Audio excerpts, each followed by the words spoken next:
टाकार 1980 की हिंदी भाषा की एक्शन फिल्म है जिसका निर्देशन के बोपैया ने किया है। इसमें अशोक कुमार, संजीव कुमार, जितेंद्र, विनोद मेहरा, जीनत अमन, जया प्रदा और विंध्या गोस्वामी जैसे कलाकारों की टोली शामिल है और इसका संगीत आर.डी. बर्मन ने दिया है। यह पदरा स्टूडियो बैनर के तहत जिया शेरगिरी राव द्वारा निर्मित और कृष्णा द्वारा प्रस्तुत किया गया है।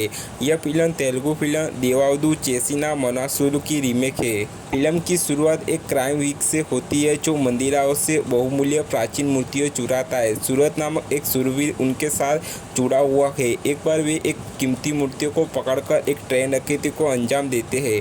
जब रंजीत नाम का डकैत एक पुजारी की हत्या कर देता है तो जैसे कि होता है कि एक व्यापारी विनोद सक्सेना की बहन सपना एक बहादुरी दिखाती है जो सूरज को बदला देती है, इसलिए वह यात्रियों की सुरक्षा करता है। इस दुर्घटना में सूरज और सपना को प्यार हो जाता है। पीछा करते हुए सपना सूरज को आगे की ओर छोड़ते हुए जमींदार के स्वामित्व वाली एक संपत्ति पर उतारे। उसका आवारा बेटा विजय मौज मस्ती भरी जिंदगी जीता है।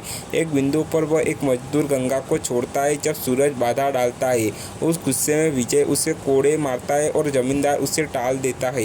हैरान की बात यह है कि सूरज खुद को जमींदार का पुराना बुजुर्ग किसान मानता है, लेकिन अपने अपराध पात्र के कारण वह अपनी असली पहचान उजागर कर सकता है। दरअसल सूरज जमींदार की पहली पत्नी की संतान है जो उसकी दूसरी कौशल्या से नाराज है। साथ ही उसका दूध भाई उसे मरने के लिए दौड़ता है, लेकिन वह सुरक्षित रहता है। वर्तमान समय में जमींदार आश्रय देता है तथा पारिवारिक कार्य उसे सौंपता है। इसके बाद वह विजय और बहन मीना की खामियों को दूर करना चाहता है, जिसके कारण विजय को नौकरी छोड़नी पड़ती है। नियति सपना और मीना शायद जमींदार और विनोद परिवार को दोस्त बनाती है। इसके अलावा यह सूरज और सपना को फिर से मिलाता है जब वह वास्तविकता बताता है और उसके होठ काटने का अनुरोध करता है। इसके अलावा गंगा अपनी असाध्य से बीमार माँ और शराबी भाई प्रीतम के लिए प्रयास करती है। गोपी अपनी टाई के साथ अवलोकना के बाद सुधार करती है। यह एक चपलूसा के रूप में विनोद डकैतों को कोटारा बैंक में बदल जाता है, जिसके साथ मीना भी बदमाशी से जुड़ी हुई है। इसका फायदा उठाते हुए वे जमींदार के पूर्वजों की भगवान कृष्णा की मूर्ति पर डकैती डालते हैं। वहीं सूरज ने मीना को बचाने का आरोप लगाया है।